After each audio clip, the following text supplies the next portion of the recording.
Hello दोस्तों, आपका एक बार फिर से टी क्लास में स्वागत है। आज मैं क्लास 10th के लिए ये पार्ट 2 है। क्या न्यूमेरिकल का पार्ट 2 है। यदि पार्ट 1 नहीं देखें, सबसे पहले जाके पार्ट 1 देखें, फिर पार्ट 2 देखें, क्योंकि मैं 2 पार्ट में ही एक पार्ट का पूरा समाप्त कर दिया हूँ।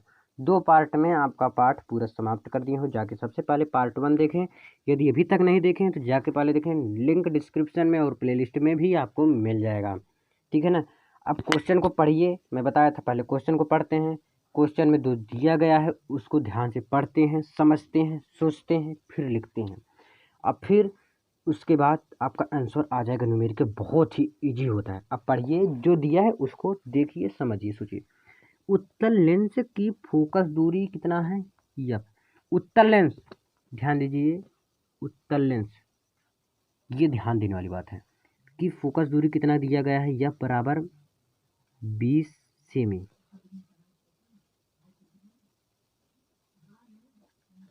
समझ में आया? अब देखिए, किसी वस्तु के 2 गुना, मान लेते हैं किसी वस्तु को 2 गुना वास्तविक प्रतिबिंब को प्राप्त करने के लिए उसे लेंस से कितनी दूर होगा। उम्मीद करता हूँ यदि आप पहला भी वीडियो देखे होंगे तो इसको कम समझ में आता हो, लेकिन आएगा। अब देखिए, एक में फार्मूला बताया था आपको, यम बराबर क्या होता है? वी बटे यू। ठीक है ना। अगर नहीं बताया तो लिख लीजिए, क्या होता है? प्रतिबिंब की दूरी, ये वस्तु की दूरी। ठीक है ना। पहले से याद करिए, वी क्या होता है, यम क्या होता है, यू क्या होता है, एफ क्या होता है। पहले इसको समझ लीजिए। बराबर कितना दिया गया है? 2, 2 गुना हो जाता है ना, तो वी इक्वल टू क्या हो जाएगा, या वी इक्वल टू क्या हो जाएगा? 2u, 2u, यानी कि v का भी वैल्यू पता हो गया। अब एफ का वैल्यू, एफ का दिया गया, यू का वैल्यू ज्ञात कर लेंगे। 1/f इज इक्वल टू, ध्यान दीजिए, उत्तल लेंस के लिए ज्ञात करना है, यानी कि माइनस वाला फार्मूला लगेगा। 1/v नहीं देखे, जाके वीडियो फटाक से देखिए, तब फिर समझ में आएगा आपको। दिया गया है ना, 1/f इक्वल टू क्या हुआ? 1/v ऋण 1/u। ध्यान दीजिए, अब 1/f का वैल्यू दिया गया है कितना? 1/20। आप नीचे लिखते चले जाइएगा, 1/20, और 1/v का, v का वैल्यू क्या आ गया? 2u, 2u minus 1/u, you का वैल्यू क्या आया?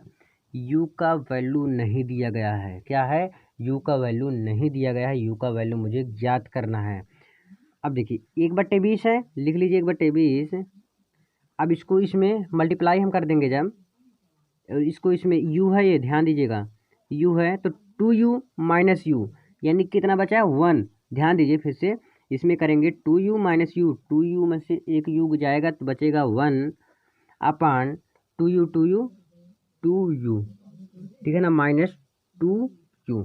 इतना समझ में आया? या आप इसे कर, u है, ध्यान दीजिएगा। अब इसको इसमें कर देंगे, u का मुझे वैल्यू ज्ञात करना है, 20/-2 आ जाएगा, -10 सेमी। क्या आ जाएगा आंसर? -10 सेमी, क्योंकि 2 धाम 20 होता है, माइनस में रहेगा तो माइनस में ही हम लिखेंगे। एक बार इसे फिर से वीडियो देखिएगा, आएगा, उम्मीद करता हूँ समझ में। ठीक है ना।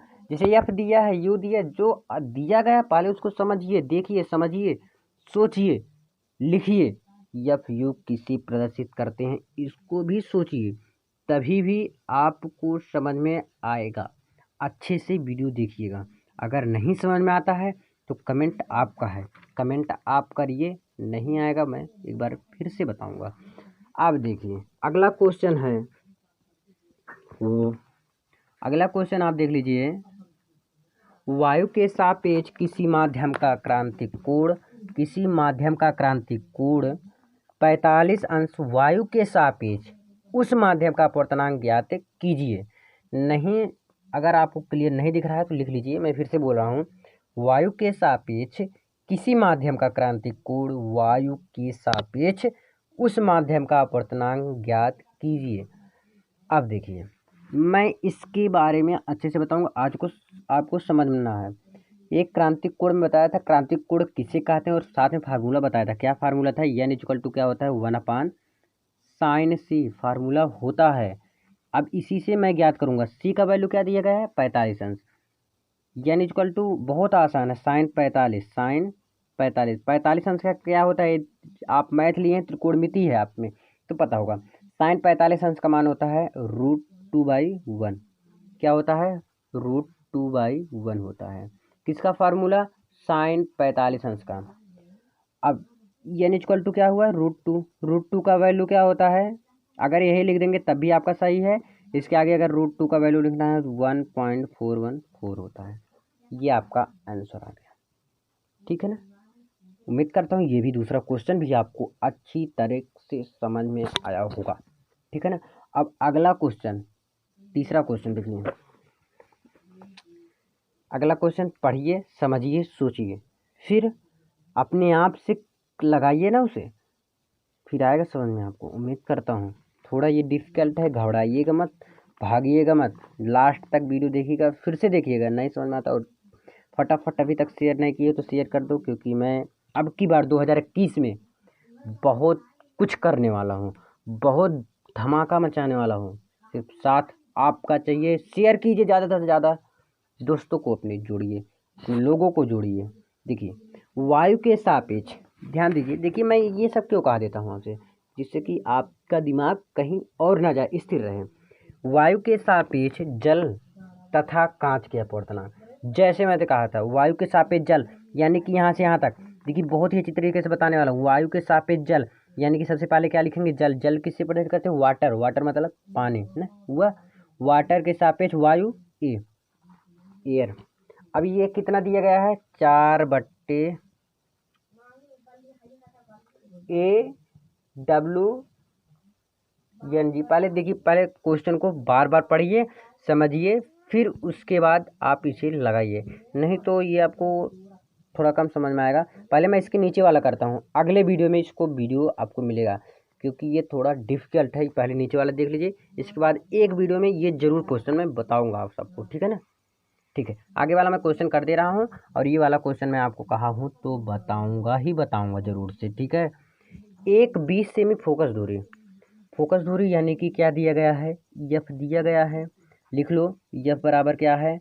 20 सेमी। ये आएगा, अपने मन से करिए इसे, ये समझ में आपको आएगा, उम्मीद करूँगा। उत्तल लेंस से यानी कि माइनस वाला फार्मूला लगेगा। पहली बात तो माइनस वाला फार्मूला लगेगा, और दूसरी बात, जब भी यू दिया रहे, यू का वैल्यू अगर दिया है तो हमेशा माइनस में ही लिखा जाएगा।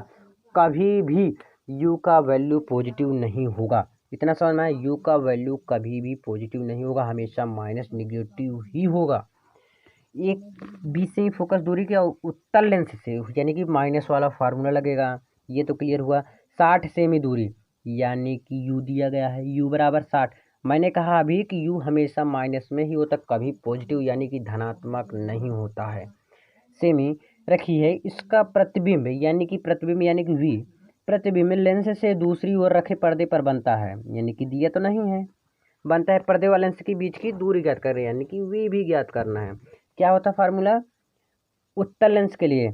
1/F इक्वल टू 1/V ऋण 1/U।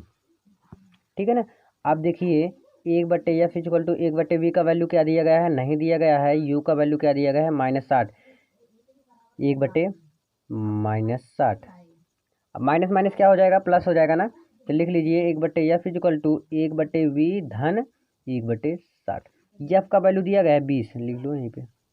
क्या दिया गया है? एफ का वैल्यू 20 दिया गया है। अब इसको मैं साइड ले लेता हूँ, और जो कट रहा है उसे काट देता हूँ। अब आप सब खुद ही कर सकते हैं। 1/V इक्वल टू क्या होगा?